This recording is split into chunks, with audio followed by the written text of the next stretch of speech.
This is Fam Electric Ghost. We're live on the air with Samantha Jones Darling for the first time. Welcome to the Fam Electric Ghost podcast. How you doing today? Thank you for having me. I'm doing great. How are you? I'm doing fine. Like we love to talk to people live. That's our kind of jam here. But we're having you on the show for the first time today. And before we get to the heart of your story, you're an author, and Mhm, you're also a healer. mhm. And what we're going to talk about is like the process that went through to write your books. But before we get to that, we always ask a couple questions of any guest. One of them is like, what motivates you? What motivates me? What motivates me? Ooh, that's such a great question. How juicy. What motivates me? You mean what motivates me to create or what Yeah, motivates me just in general? yeah. Like like why do you do what you do? Like what motivates you to do? You know what your primary Well, activities as an author or creative? yeah. So, it's very interesting because, there's an art to everything, right? And I'm sure we're going to talk about that a lot. But for me, what motivated me to write the books that I've written so far is that I grew up in a space that was devoid of art, that was devoid of light, that was really empty and just really challenging, and I had no help and I had no instructions and I had no light. And so when I went through the darkness and found the light, that's when I wrote down the list and the instructions and the books and the stories and all of the things that brought me from chaos into stability and darkness into light. And so I was motivated by, honestly, by my younger self, right? Because when I started in the beginning, I was like, I need a list, I need a book, I need instructions. What do I do? And so Mm.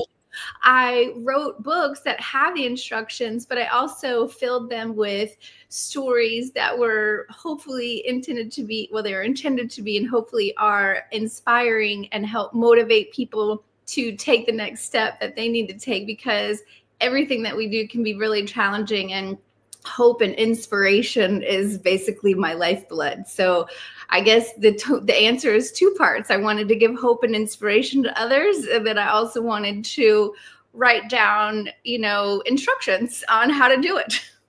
Yeah, so kind of like a how-to in the how-to category, but from Mhm. more like spiritual guidance or that Yeah, kind of well, point of view. it's about bringing the spirituality into the practicality, right? And Mm. so I come from a background of, systems and efficiencies and making things happen, and my family was a bunch of engineers, and so like Mm. we like to follow a list and we like to follow the instructions, and how do you get from A to B in the most direct route?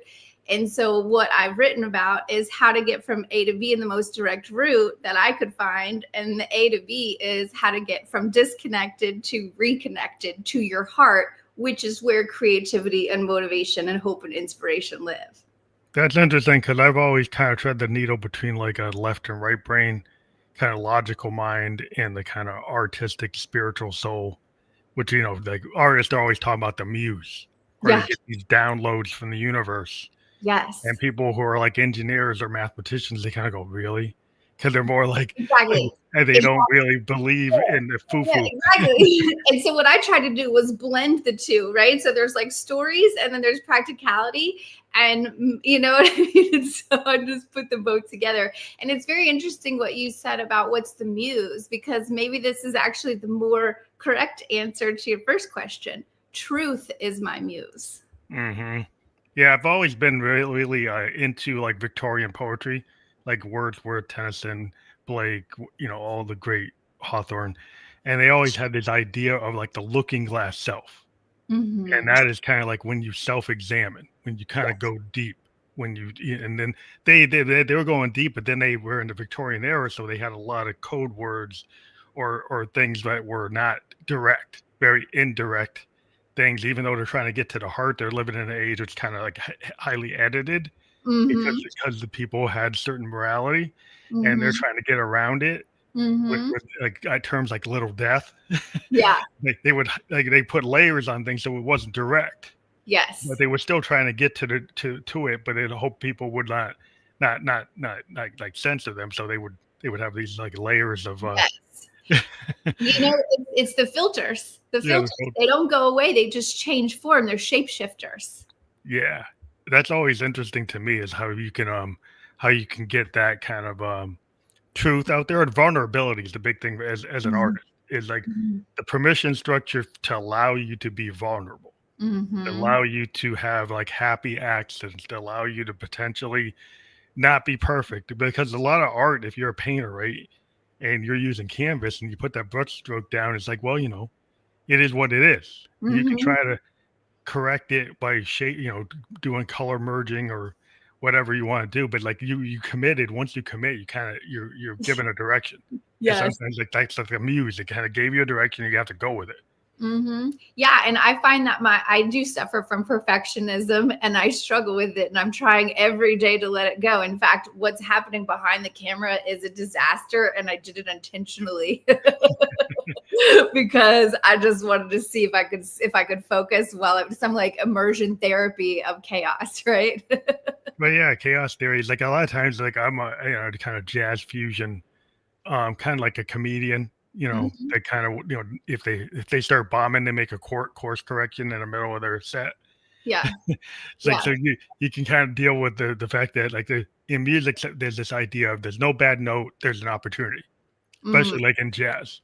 In mhm. classical, there is a bad note because like you're playing Chopin, you're supposed to hit the note that's on the page. Right. But in jazz, I could actually evolve the song. I don't have to be totally Yeah. like And wedded to it. it's the same way in writing because there's a lot of books, most books follow a template. You know what I mean? Most storylines, most storytelling follows a template, right? And interestingly, when I wrote my very first book, it was a memoir and I hired a book coach to help me and she put my book into the template and when Mm. it got to the end, I actually canceled the publication of it because I was like this isn't right. I need to pull this back and so I pulled back and did it again in a more authentic and kind of flowing way that didn't follow the template. Yeah, like a flow state. Because sometimes the template is good if you Mhm. don't have structure, you don't know what to do. Right. Then you follow kind of like an outline. But a Hmm. lot of times, as you gain more experience and gain more confidence, and your true inner voice comes out.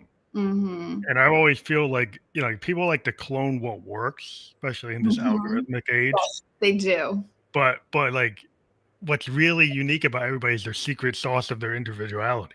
Hmm. And that's not really gonna be a template. It's gonna be you. Exactly. Exactly. But then again, and then how do you sell that, right? Because what the algorithm wants, what people want is what they know, what they're familiar with, what they're comfortable with. And so then you get into the how can I sell the authenticity or do I sell out and do the template and get what out, get out what I need to say in just a little bit. Yeah, it's like a spectrum. It's like how much of that algorithm can you kinda, Yeah. just accept and then try to sneak in your authentic self and have a good mix of your authentic self with something that actually will resonate. Right. Exactly. And it's always like that's a kind of a hard it's a hard thing to kind of synthesize because it's like it's not everybody's gonna hit it right off the bat. Like Yeah. everybody people want to go 0 to 100 and hit like knock it out the park. Yeah. And sometimes it's like it takes time to actually get to that. Yeah. It's talking about planting the seeds of your dreams. They take a minute to grow. Yeah, it's interesting. In terms of like all the things you've gone through because you've traveled like a lot, right? Have. Yeah, I spent 8 years traveling the world by myself. Now, how was that experience? Was that something that you were like you just needed to do, get it out of your system, or something that you continue to wanted like world travel? Well, it's a little bit of both. I've always loved to go to new places, and I always love and to. I like homes, and I like new places, and I like new things. But really, for me, there was a moment in my life where I was at a crossroads where I could either move forward or go backwards, kind of. And oh. Oh, I'm so sorry. There was a comment up there. I wasn't expecting that. Anyway, there was a moment where I could either go forwards or go backwards, or really, I didn't know what to do. And so I decided to take a completely different turn and just go see what the world had, because I had done so many things that were expected, right? That were the template. I lived the template, and going to travel was me going into the creative muse of the world to discover myself through discovering the world. Because when you travel, the world shows you who you are through the different lenses of each place you go through. And I was very conditioned by my past and didn't really know who I was. So I needed to see the world to see myself. Yeah, I think it's important to kind of like that growing and evolving. Sometimes you can't just stay in the same comfort zone. That's right. Yeah, and I had everything in my life had changed, and there was like basically my slate was blank. I had a blank canvas, and I was like, okay, I can buy a condo and get a gym membership and go to Whole Foods, right? Or let me figure out if there's something epic I can do. And so I decided to travel and kind of follow in the footsteps of one of my mentors, Anthony Bourdain. He's a writer and a chef, and I come from the restaurant business as a writer as well.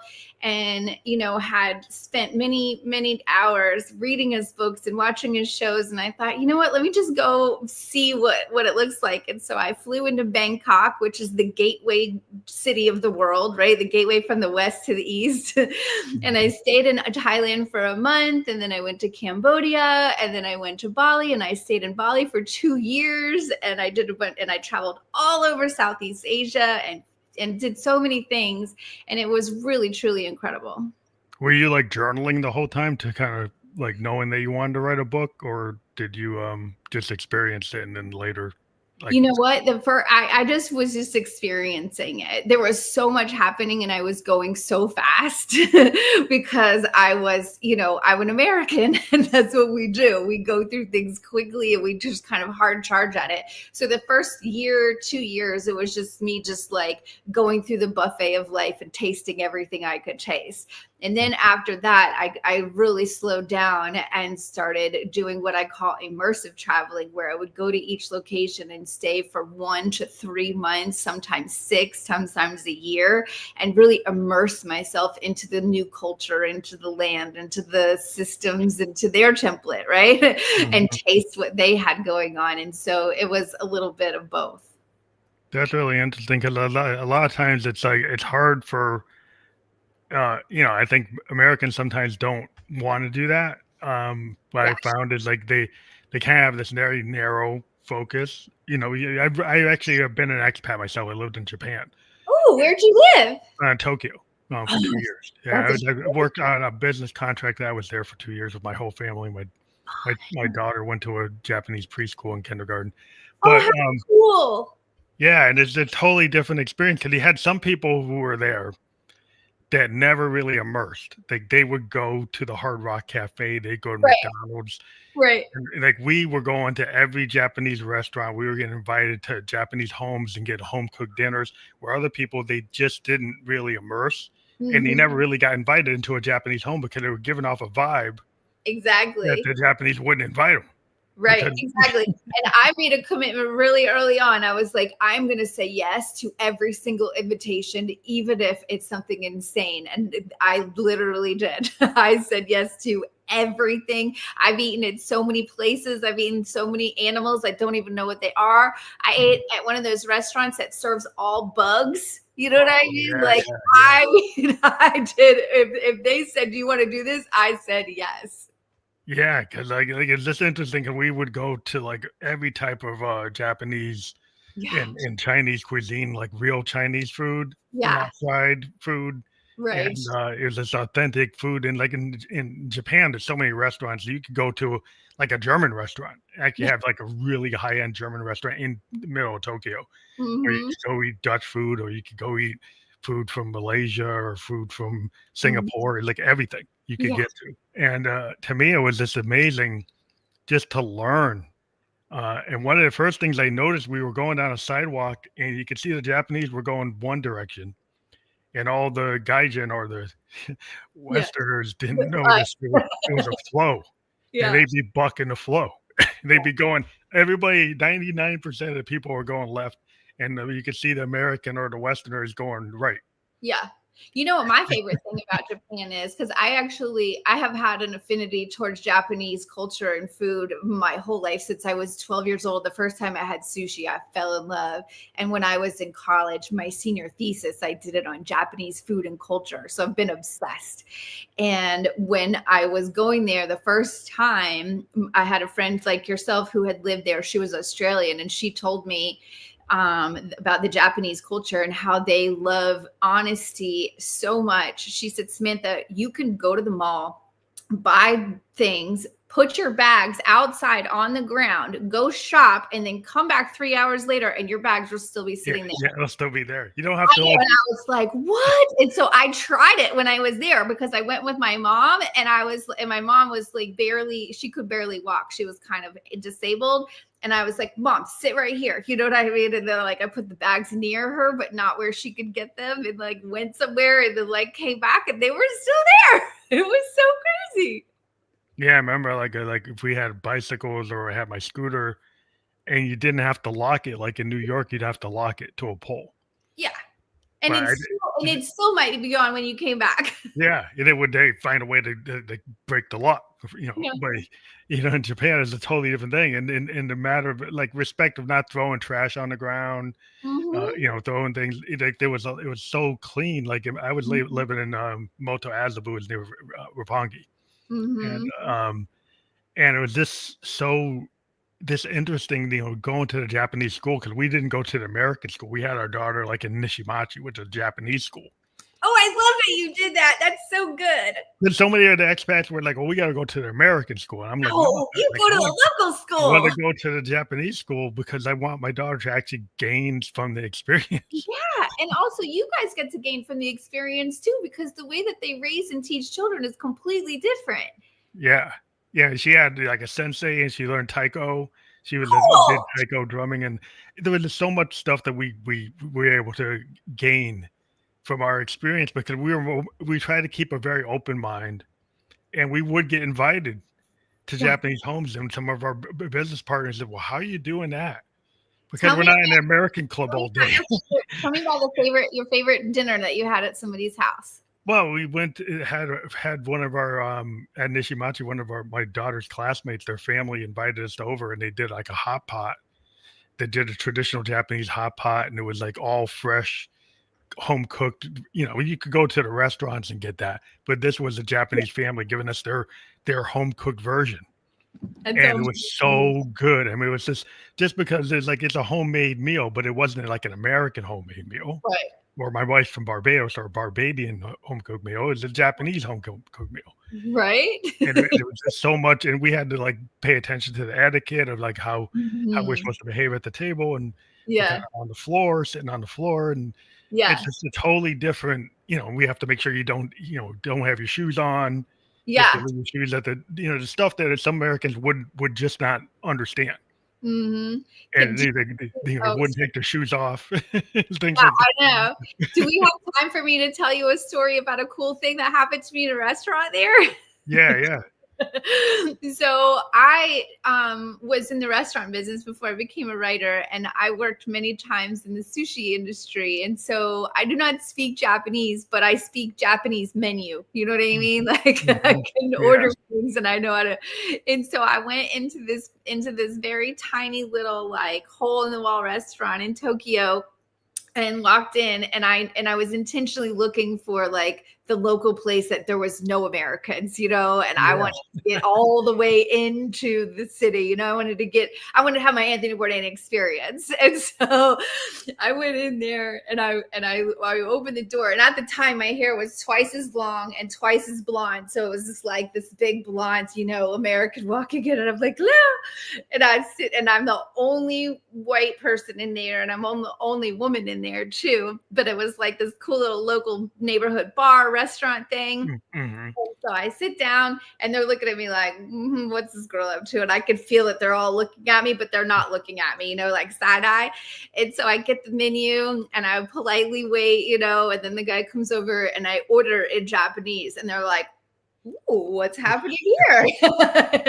So then they bring my food out and they watch me as I open up my chopsticks and like exactly what I do and how I hold them and what I put them. And then as soon as I ate properly, everybody in there started speaking English to me and sending food over for me to try. And then they all came over, and next thing I know, I'm surrounded by everybody and they're talking to me and giving me things. And it was just the best. Yeah, it's just amazing. I sometimes in these little micro restaurants, Mhm. and sometimes they have these little micro. They only can hold like maybe 2 or 3 or 4 people.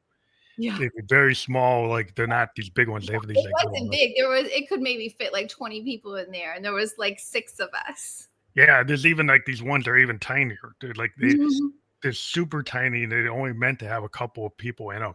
Yeah. And it was like, I went wow, to this is I so went to different. yeah, I went to a tempura place like that. There was just like 6 seats at the bar, and that was it. Yeah, that's it. It was so cool because you had so many different choices and so many different ways to experience things. And Mhm. I just didn't want to go to the Burger King. I didn't want to go to the Hard Rock. No, Like, why should I do that? I'm in Tokyo. you know what though? I totally agree with you. But in the beginning, when I first started traveling, I had an affinity towards wanting to try McDonald's in every single country. It is different though. It is different, and I wanted to see. And you know where the best McDonald's in the world is? In Bali. And I Probably. figured out why, because they are extremely good at following directions. They do not deviate from directions. So if you want McDonald's exactly how it's supposed to be, you go to Bali. Where was it terrible? Paris. It was Paris. the worst in Paris. And I was like, what is this It's like garbage? French taste are different. I know. I was so disappointed. I was What are like, they doing? I remember they had like a shrimp burger. Like in oh. just Tokyo, they had like a shrimp hamburger that was made with a shrimp patty. Yeah. Well, then they have all the like different sauces and some kind of local things too. It's really fun to like go into the like McDonald's and places like that in other countries. And like the Burger King in Amsterdam had so many interesting things on there. I mean, it was crazy. And instead of an apple pie, they had like a Japanese yam sweet potato pie. It had the Hmm. same kind of crust as the American apple pie, except it's a sweet potato pie. It's like Japanese yam. Was it purple on the inside? Yeah, it was so cool. I mean, Yeah. I bet you could maybe get that in Hawaii. That's where Japan and America cross, you yeah, know? yeah, it's just cool. The food experience, like you being a foodie, being a restaurant person, like you must have had. It's interesting because you were able to immediately connect to the cuisine, kind Mhm. of mindset or Yeah, culture. well, food in the language of food, and that's actually one of the very first things I noticed when I was in Thailand, because I went to the local market and I do not speak Thai, right? And the Mhm. local market people, they speak enough English to like buy things for you to buy things, but there was no conversation. But that being said, I had a full on energetic, spiritual, intellectual, everything conversation with no words with this woman over food, and she could see how excited I was. And I was like looking at everything and checking it out. And and then I was like, and I just held it up, and then she would like mime to me, what do you do with it? And then there was like Yeah, this whole thing. And I just went home or back to my hotel. And I remember just sitting there and just like crying in joy and pleasure, because it was so cool to connect through the language of food that is within all of us in every part of the world. And that like if you care about ingredients and quality and food and stuff, that translates language on any level, like the art of food, right? And that's what it yeah, was. She was an artist and I was an artist, and she could tell and I could tell, and we were like, ah.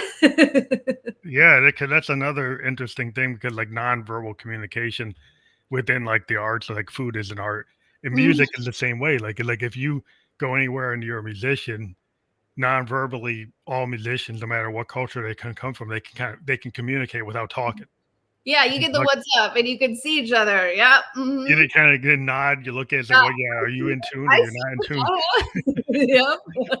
Are you getting the rhythm? Are you on the beat or you're not on the beat? It's like there's things that people just it's just the universal that Hmm. people could pick up. You can go into a Japanese bass player, like pick up your groove. You're on Yeah. the piano, they boom, they're on it. And Yeah. it's like you could do that in Germany, you could do that Yeah. in anywhere. It's like the language of music is just everywhere. It's one of the most magical things you can feel, is that true connection with somebody through art, through creativity, through self-expression. And they're sitting there like, I see you expressing, I see you expressing, let's express together. Yeah, I think it's just so universal because everybody's trying to put these walls up. Well, I mean, the Mhm. world has all these walls in separation, Mhm. and we're kind of getting more and more separated, but also we're all getting more like global. So Yeah. it's kind of a contradiction. The world's getting very global, then it's also getting separated and global at the same time. Yeah, I know, it's really crazy. And it's like we have so much more access to each other, and yet we're so more disconnected than ever before. And as a healer, like when you different modalities from different cultures, Yeah. where you just absorbing and then finding the commonalities, you know. Yeah, well, what I found actually is that we're every spiritual teacher from around the world, no matter what culture, country, land, whatever you come from, we are all teaching the same things. It is just different words and different languages, but it is all the same. It is connect to yourself first thing in the morning, right? Mhm. Embracing stillness, be quiet sometimes, listen, all these different things. And play, right, and be creative, and everybody's saying the same thing, and the process to get to yourself is almost exactly the same in all of the cultures as well. Yeah, so like, it's so interesting because we're in such a noisy world, Mm-hmm. and with a lot of practice. I remember like being in Japan and in Tai Chi, and I'm a Buddhist. I find like in Nichiren Daishonin Buddhism, I practice, but the idea of like just finding that kind of quiet. Yeah. Like if I'm in my practice of chanting Nichiren Daishonin with Japanese version of Buddhism, it is a way to focus and get rid of the noise. Mm-hmm. And then you start doing affirmations, and those affirmations kind of center you into kind of breathing exercise. It kind of Mm-hmm. slows you down, Mm-hmm. makes you kind of not get overwhelmed by over getting overstimulated. Because I think our society today has so many things like trigger. You get so many freaking inputs. Yes. People don't know how to like discern what's important. Right, and they also cannot discern their own voice from the voice of the world, because there's so many voices of the world saying all the same thing that they just assume that that's what they think too, and they've never taken that moment of stillness to say, is this what I really think? Is this actually my value? Is this what I want to do? And they're just doing things because that's what's there, and it's the easiest thing because the voices are so loud. It's right there. Well, I better do this. Yeah, I mean, studied in college. I was a sociology major, and we Ooh. would study the dynamics of the crowd, the Mm-hmm. dynamics of like the macrocosm, which is Like the the greater. people get in line just to get in line, and they're like, I don't even know what I'm waiting for. I'm just going to stand in this line. Well, yeah, we actually had a whole course studying the dynamics of a riot and Mhm. the permission structure. Somebody went to a gathering and somebody throws a rock, somebody throws a brick. We if you deconstruct it and say, did you go there to do that? No. Like, well, what made you be able to think you could do it? Like, well, this person did it, so then that gave me a permission structure. So you see this kind of permission structure of the social gathering where somebody breaks Mhm. down the social conduct code Yep. in that moment, then you seem to forget about the rule Well, it's the and same you thing with fall. vulnerability. It's the same thing with vulnerability. If one person throws their little rock of vulnerability, then the next person can throw their brick of vulnerability. Yeah, it just opens up the gate. Like the gatekeepers and the Mhm. rules can kind of get broken. And in Yep. certain cases, like in vulnerabilities, like you kind of human beings, I think that you do want to share, but you've got the armor up to protect yourself because you want to be safe. Yeah. Well, Safety is that's like why when primary. somebody throws the little rock and you can see that they're safe, then you're like, okay, let me throw my brick. Yeah. And it's so many, we're all scared of that wolf at the door, going Mhm. back to like when there was a real wolf at the door. Yeah. And now you have all these virtual wolves at the door. Yeah. They're maybe words or images or situations, and they make you feel unsafe, like the real wolf is that tagging at your feet. Yeah. I know. And that's why we have to connect to the wolves we are within. Well, that's a good way to say it. But like, Are what's the There are wolves everywhere, but that's the thing. And actually, that is what the books that I write are about. It's connecting to your inner wolf, to your inner power, to your inner peace, right? Because a wolf knows when to attack and when to retreat. A wolf eats when it's hungry, right? That's it. A wolf knows what to do. A wolf is in partnership, right? A wolf is in a team. They're strong. And so we all have to connect to our inner wolf so we can deal with the predators of the world, right? But that doesn't mean you have to be aggressive. It doesn't mean you have to be, a fighter. It just means that you're ready for whatever comes at you. I think that's really important to kind of be in touch with, what can make you feel more willing to try something. Like, as an artist, a lot of times in order to do something innovative, you have to kind of tip into the deep end a little bit. You're not going to drown, Mm-hmm. but sometimes, and some artists will just go totally into the deep end. Yeah. Right. And other ones will kind of tiptoe or kind of gradually go over to the deeper side. Mm-hmm. And it's kind of like it's a choice of what you're comfortable with doing, but like staying in the box, no matter what, is kind of like a no-go. Like if you're going to go anywhere, you can't stay in a box. Yeah. I mean, if you stay in the box, you're going to wither and die. Right. And so, but what's interesting is as you were speaking, I was thinking, which one am I? And I actually do both. Sometimes I got to ease into things, and there's other times I'm ready to just plow right through. So I think it can, and that can really depend on how much inner work that you've done. It can depend on your mood. It can depend on the astrological planets of the day. It can depend on all kinds of things. Does your hair look good? You know what I mean? Mm-hmm. But one thing I was reading in your background, like you were homeless for a period of time, and how did that, how did you get out of it? What did you learn from it? Well, I actually learned a lot of things from it. I don't come from a lot of money, but I had been empowered very early on in how to make money, and so being in a situation where everything was taken from me all at once overnight was incredibly shocking.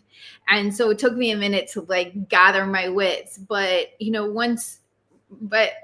was hard, but I climbed out of it through helping others, right? So I was doing healings occasionally, and I was hosting, little workshops at my house occasionally.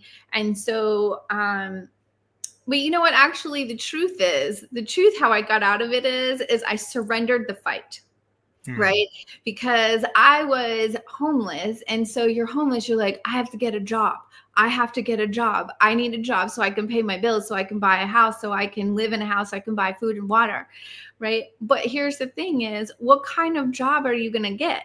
Right? And for me at that moment, it was a crossroads that my spiritual team, whoever we call that, was putting me on to guide me and direct me into going into a new route. Right. And so, but I was sitting there in this darkness of having nothing and fighting, trying to get this job and trying to get this job. And I was going backwards because, like I've mentioned, I was in the restaurant business. And so I thought, let me just go back to what I know, what's easy, and let me make that happen. And interestingly, every time I would get a job and I would start going in there, I got a couple waitressing jobs because I was like, let me just make some fast money and get out of this hole. And so then I get in there and all kinds of things were going wrong. And and I'm not kidding you, to the point of there was a day where I was training and I was literally invisible to my manager, to my trainer, to the customers. There was a dude, I set a beer in front of him and he looked at his friend. He goes, where did that beer just come from? And I was standing there. And so at the end of that day, I was like, okay, I'm not supposed to be here. And that's what you got the cue. My soul was like, I'm not playing this game. I don't know what you're doing, but we got to get out of here. She left my body and I was visible all day. And so on the way home, I was very upset, of course. And because it was like what I thought I was supposed to do. I thought it was what would get me out. And I just screamed a big fat F-bomb. And I said to the angels, I was like, and I was like, okay, I give up. And I surrendered. And then they said, are you done? And I said, I'm done. They said, are you done? And I said, I'm done. And so I surrendered. And the next day I went to the park and I opened up my truck and I was just laying there and somebody had given me a little smoke. And so I smoked a little weed and I was just chilling. And next thing I know, this old employee of mine who I had mentored calls me up. I tell him my predicament. He sends me all the money that I need to move into the apartment that I've already signed the lease for, that I had no idea how I was going to get the money. He sends it to me. And here, get this, is how I knew it was from above. I said, oh my God, thank you so much. I will pay you back. And he said, no, you're going to take that money so you can create with ease. Wow. But that's the universe just gives you things. So, sometimes you're on that path. Right. And so once I got into the house, then I was like, and it was very interesting because then the next thing I had gotten a part-time job at a metaphysical shop. And there was a girl who I had met, and I was in New Orleans at the time, and she lived in Colorado. She came back from Colorado, calls me up, and she said, Samantha, can I just come to your house and you do all the things that you know how to do, and I'll just pay you a whole one flat fee? I said, yeah, we can do that. And that's when I was like, oh, let me host some retreats. And so I started hosting retreats, and that is how I got out of my homelessness and how I became, or how I'm sitting where I am now. Where the kind of universe gave you a path and you were open to it and you took it. Yeah. Instead of like a lot of times people might have a plan. Mm-hmm. And then the plan isn't what the universe plan is, right? It's like your human plan.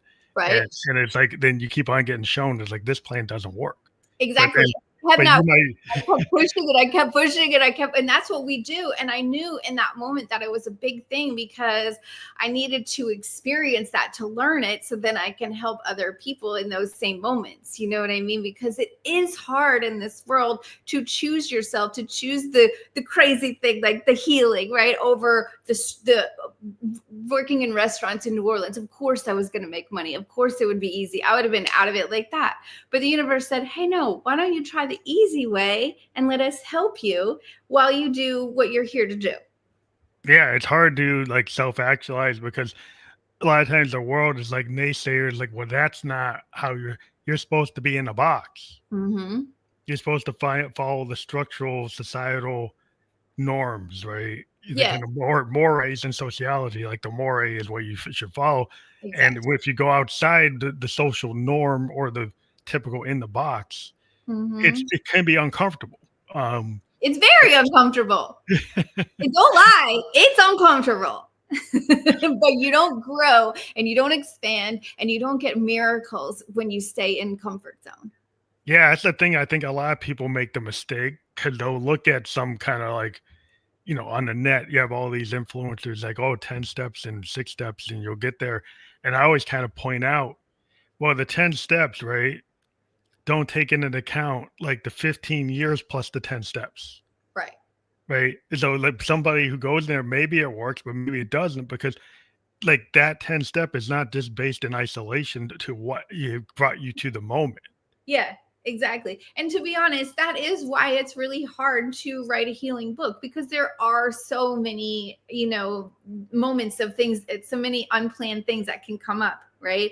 And that's actually when I'm working with clients, I have a thing where they can message me in between appointments, because life happens in between. Life happens, and we're like, okay, I'm working on this, and then something happens, like, oh wait, I'm going over here now, I needed this information, and so we have to stay focused but yet flexible, because the path is going to do what it's going to do.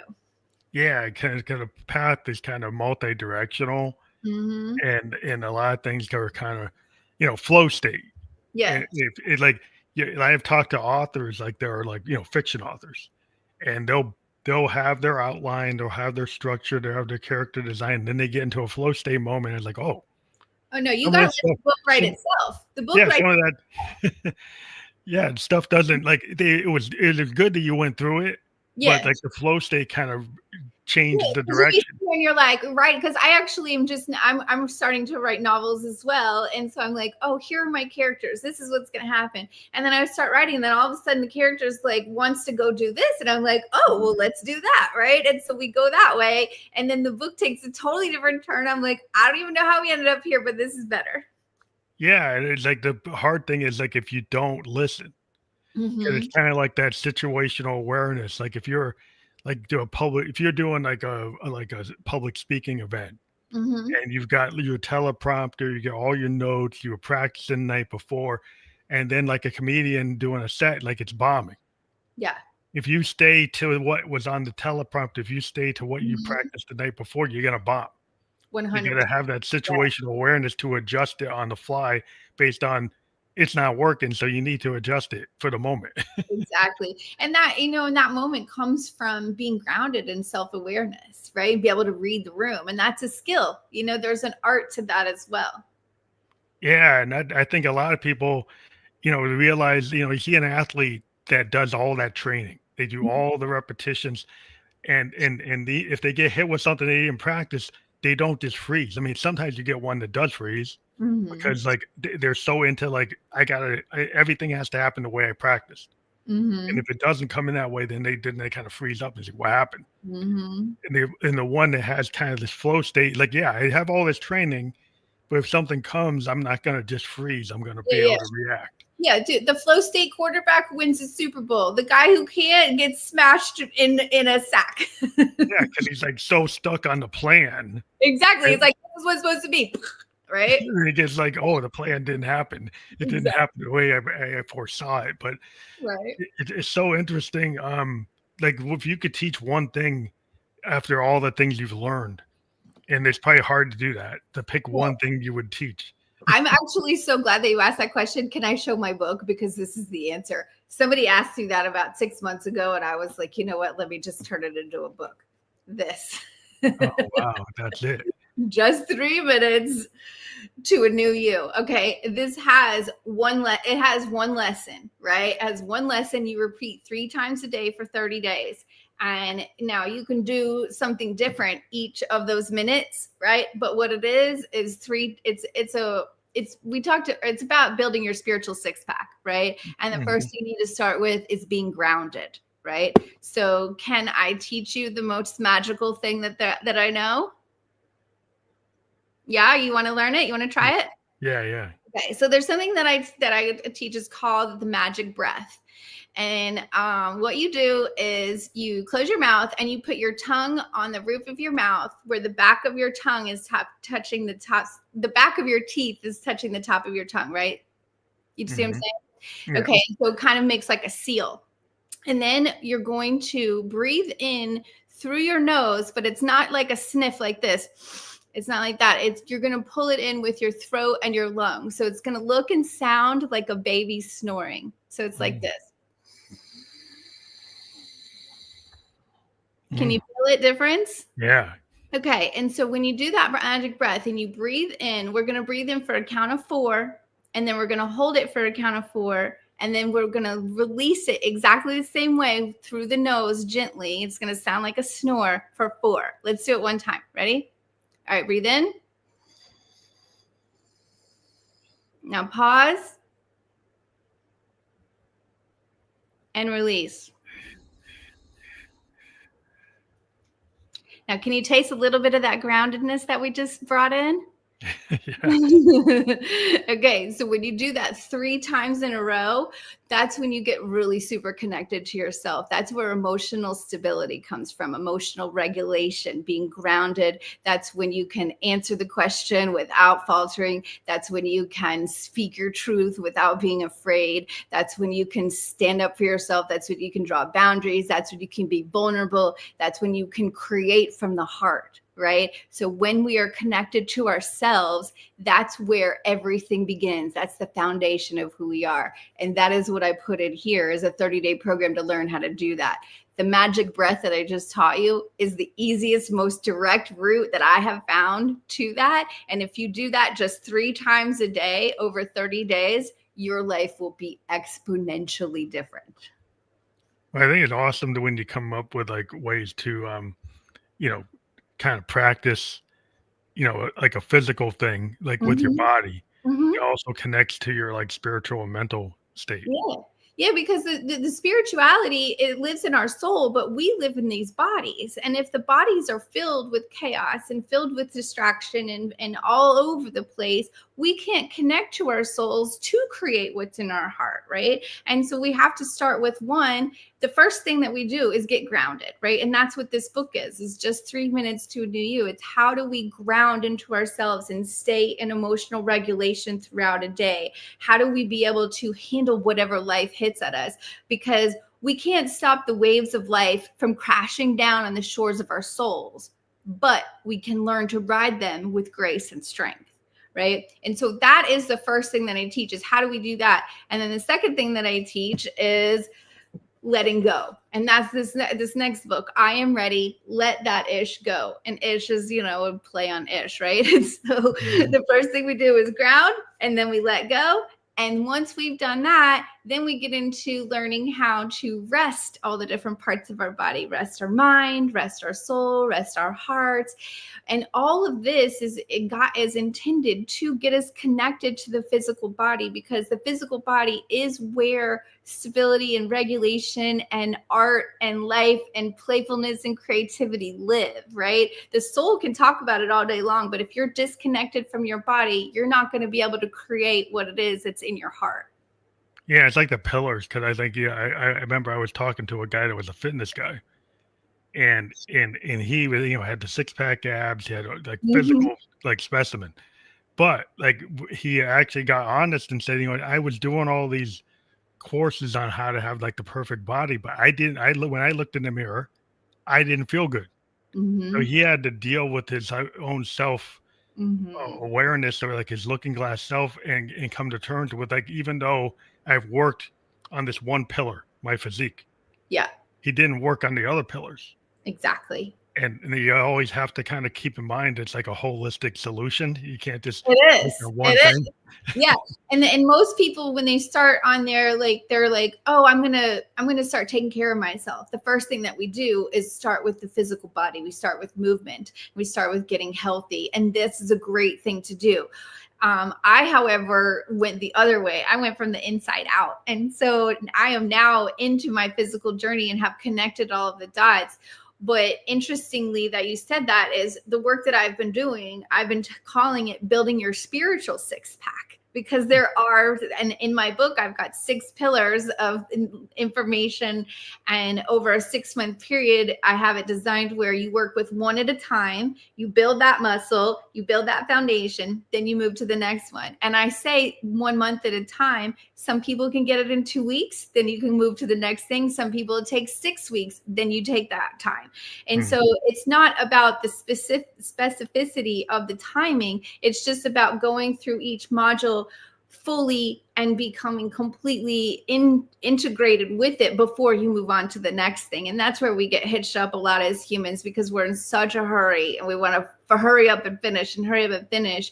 But I like to teach people to go slow the first time, so you only have to do the study part once, right? It's like when you go to CrossFit and you have the onboarding and you have to do like 2 weeks of like the fake workouts to learn how to do all the things and learn the language and what does a WOD mean and what is this thing and how do I do a wall ball, right? You got to learn all that stuff.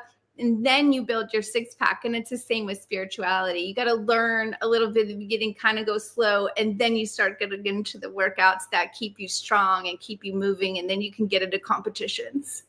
That's interesting, because in music's the same idea. Like if you take a really complex composition, you slow it down. Like when you're going to learn each note, you take the time signature and you knock it way down so that you can actually get all the notes. And then gradually you start to speed it up to actually the time that it's supposed to be. I did not know that. I'm going to definitely use that in my information center. Yeah, because it's like if you try to get it all at once, if you take something that's like 6/8 or it's like really fast time signature, like if it's a complex note changes, you're not going to get it at that full speed. So if you take it down, I always had teachers, music professor teachers, I was like, and that taught me to take every composition and slow it down. It makes so much sense. I'm telling you, I watch most of my YouTube videos at 80% because I need to go slow. I just want to listen to you one time. I don't want to listen and get distracted and have to come back. So I just slow everything down. In fact, I was wishing that they had slow down on Hulu last night because I was watching something. I was like, damn, they're so fast. Can you just slow down a little bit? Yeah, it's interesting today because if you think about it, I'm a child of the 70s, and I always point out, if I go back and look at a movie from the 1960s or 70s, my daughter, who's 25, she said, this movie's pacing too slow. It's boring. Right. I started okay, so I'm 1975. I was born in 1975. I started rewatching the Little House on the Prairie last week just to see. Oh my goodness. That is nicely slowly paced. I kind of enjoy going back and watching those slower paced shows. I I go do. back and it's like a lot of stuff. Like our attention span is so like we got to have the quick cuts. Like all Mhm. the film is like designed to do these like very quick cuts and Yeah, to it's get too much. I something. can't take it. I Yeah, cannot take all the quick cuts. In fact, the newest trend on YouTube is the one camera no edit situation where you just set the camera up and start talking to the camera. I'm like, okay, so now we're back to the beginning again. Excellent. yeah. Well, it always goes Now, back. now People I'm gonna go jump retro. on the wave, right? Now I'm gonna jump on the wave because I can't keep up with all the editing and all the edits. Yeah, I was watching like my daughter was showing me this YouTuber, and they had so many cuts it was overwhelming. Yeah, I It know. was like, I've it, started leaving comments and being like, you don't have to do that much. You don't have to talk that much. You don't have to go that. I'm just telling people, I'm like, I don't even care. I just need to I just need to be heard.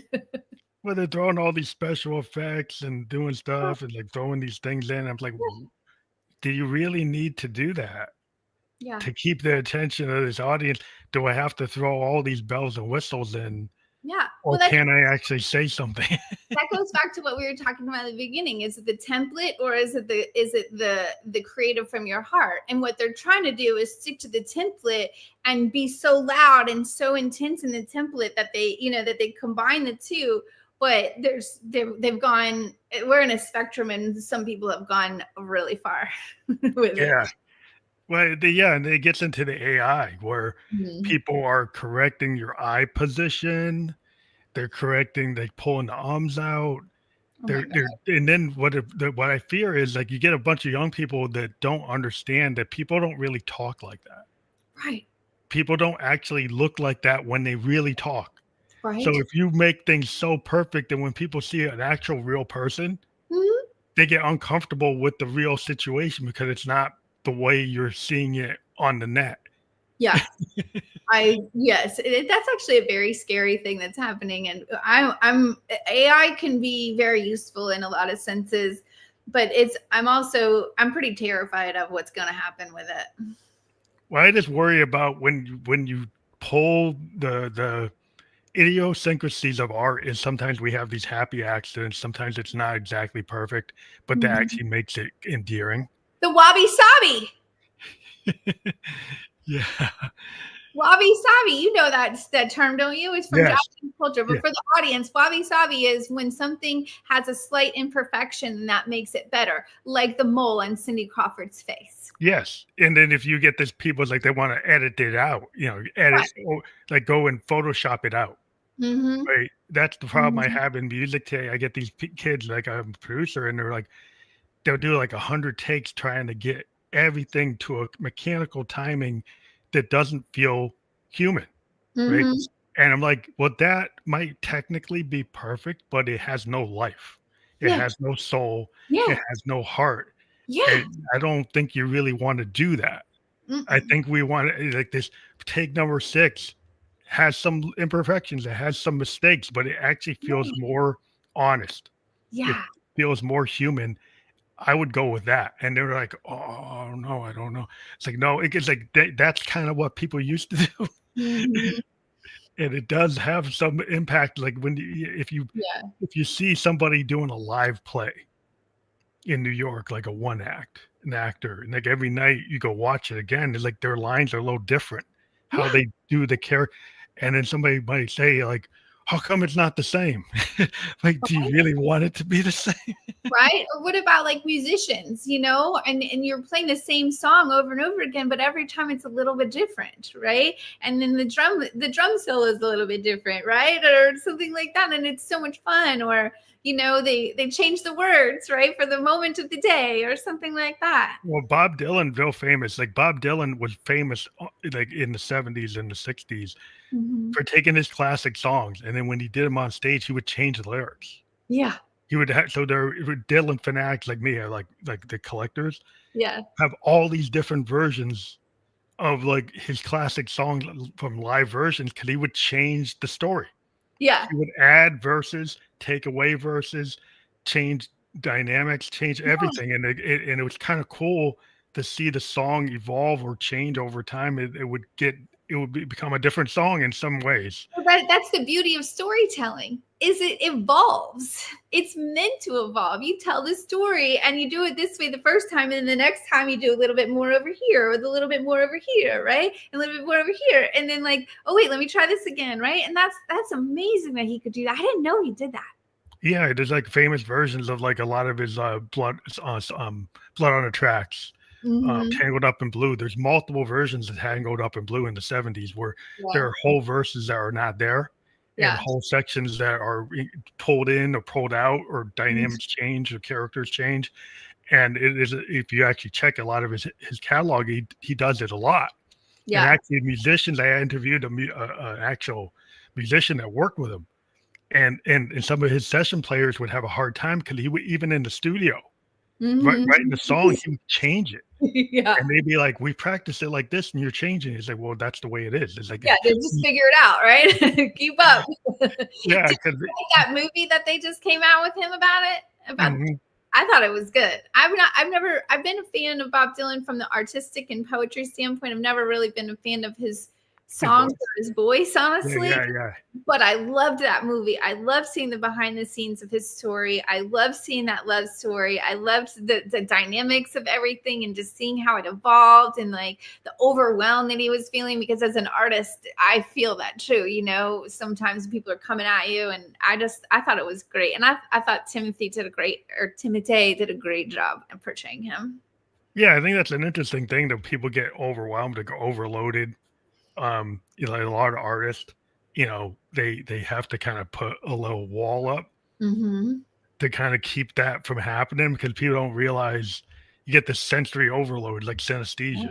It's just like, Yeah, because those of us who are connected, we're connected because we've let go of other things or kept them out, like Bob Dylan did, right? He kept everything out, right? And so when you stay in that state of sensitivity, right, of creation, of self connection, in that state of, of expansion, then when people start coming in, it can be really intense. It is like, a storm rolling in on a sunny day.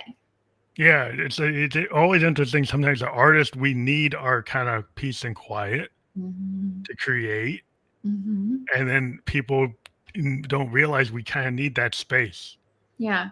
And then they want to come into the space. It's like, well, I'm not ready for you to come into this. I know, I know. And so that's actually where my art and my work blend because now I get the privilege of teaching people how to create that own space for themselves. Right. So you don't have to go to somebody else. You don't have to be codependent on the artists you love. You create your own art. You don't have to be codependent on somebody else to give you stability. You create your own stability. And these two things are basically the same thing. That's real interesting. I think a lot of people in life, they're looking for their soulmate to complete them, Right. or they're looking for, Look in the mirror, babies. Look in the mirror. Look in the mirror. yeah, because your soulmate, like if you don't solve your own self-love issue, that your soulmate's not going to solve it. 100%. 100%. And like I said, I'm just going to reiterate because I know we're about to wrap up soon. But the first thing that you have to do is get stable, right? Get your emotional regulation. And then the second thing is learn how to let go, right? If you could do those two things, life can be extremely, extremely beautiful for you. Yeah, you don't have to repeat the bad loops. Well, I mean, yeah, we do, but you can handle them a little bit better. The Yeah, loops, well, maybe. Yeah, the loops are coming. You can't stop the loops. yeah. We just don't want to get stuck on repeat if you don't have to. No, but it's like they say that you repeat the same lesson until you figured it out. And some lessons we only have to do one time because they're easy and manageable, or, they're a little bit lighter. And then other ones we have to do 2 or 3 times. In fact, myself, I'm just coming out of one where I realized 2 weeks ago, I was like, oh my gosh, the same exact thing happened this time last year and this time the year before. Okay, where am I now that was different, and how do I, you know what I mean? And so sometimes it takes 3 times for you to go through the loop to see what it is that you need to see. You know what I mean? Because what it was I was missing was relaxing. Oh yeah. Was not fighting, was the surrender, which is where we started at the beginning. And so even though you have the big surrenders, there's still lots and lots of moments after that where you get to practice and use that spiritual 6-pack that you've built to remember, oh yeah, okay, I was here before. I know what to do, right? I know how to move this thing. I'm strong enough. I can do it. Yeah, you have to give yourself some of that recovery time because I Oh, think some people like too many repetitions without any recovery, and then you kind of can damage yes. yourself. Yes. And in our country, America's biggest addiction is productivity, right? We are addicted to productivity and we are very good at it. What we are all missing is the ability to slow down, to rest, and to connect with ourselves. We've got the masculine sorted. We know how to build things, we know how to make things, we know how to get money, we know how to create, and we are so good at the industrial side. Where we are going now and where I'm hoping to help people with is the slowing down. How do we stay emotionally regulated through these things? How do we stay connected to our heart through these things? How do we let go of all the stuff that isn't for us amongst the creation? Well, I think that's really important. We'll close on that, but we do have your website, samanthajonesdarling.com/books. And that's where you can get books like I Am Ready and Just 3 months, which that everything we've talked about, that will be fully clickable ladders to lightness. Yeah, why everything you've done, you've got a bunch of books. I do. I have 4 books that I've written so far, and I'm actually in the middle of writing a couple of novels now, and I'm working on learning the language of screenplay writing. Oh, that's awesome. That's a Yeah, good place to go. yeah, because I think those travel stories are going to meant to be on the screen. Well, that's cool. Like I'm glad that you're multi Oh yeah, faceted creative, so we'll get to see you in different lanes. So that's I good. hope so. I hope so. It was really fun to come on your show. Thank you for having me. Well, thank you for being here on a Saturday afternoon, man. I want to thank you for being on the show today. And everybody, just remember that you can click on that URL on any of the platforms that we were on. We were just on LinkedIn, YouTube, and Kick. We'll be on all the other platforms like Spotify, Podcast, Apple Podcast, iHeartRadio, Amazon Podcast by tomorrow. Thank you for being on the show today. Thank you for having me. It was so much fun to talk with you, Phantom. Thank you.